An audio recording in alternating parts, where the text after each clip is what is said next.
I'm Sammy Estrada from Dignus Wellness, here to talk to you about 5 ways that we can practice self-care. Number 1, make time for yourself.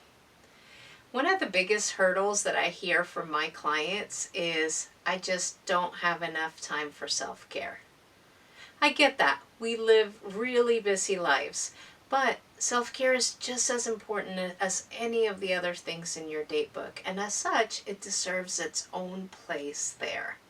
Think about how many times you squeeze in last-minute things like a last-minute trip to the groomers, or taking care of somebody who is ill, or making a last-minute sandwich for somebody who forgot their lunch.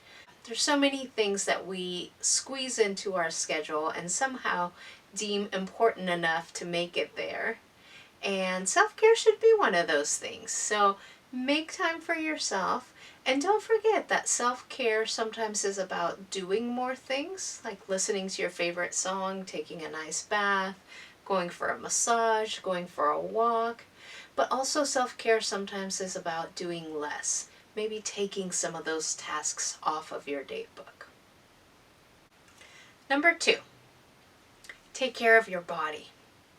There are so many things that our body needs, but physically we need to make sure that we're eating nutritious foods, that we're drinking enough water, that we're getting enough sleep, that we're avoiding risky behaviors like drinking, doing recreational drugs, and that we're getting enough physical activity.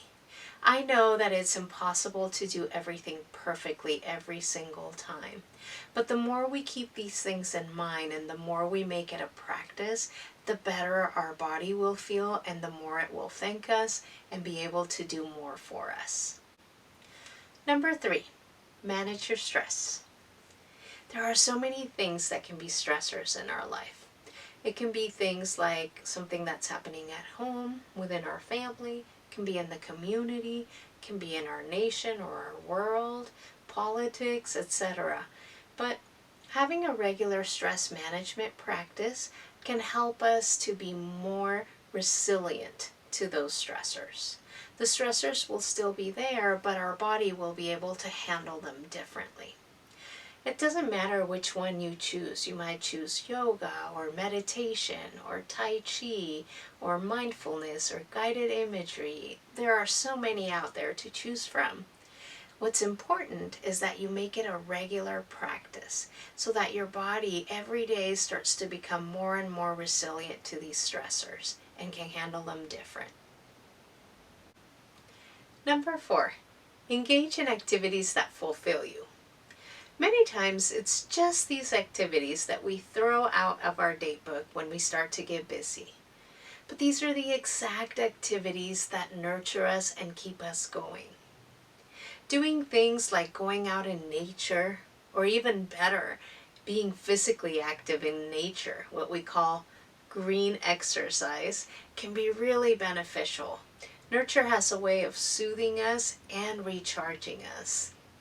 Doing things that invite awe, something greater than ourselves, staring up at the starry sky or looking out at the horizon as the sun is setting. And doing things that invite flow, things that make us lose track of time, that keep us so engaged, like doing a painting or ceramics or something that just lets us get lost in the activity. Those are the things that fulfill us and that keep us going. So instead of throwing those out, make sure you make time for them. And number 5, spend time with others. Engaging with other people enhances our physical and mental health. It increases our level of happiness and our satisfaction with life. And it can be really fun to plan something special with those people that you love.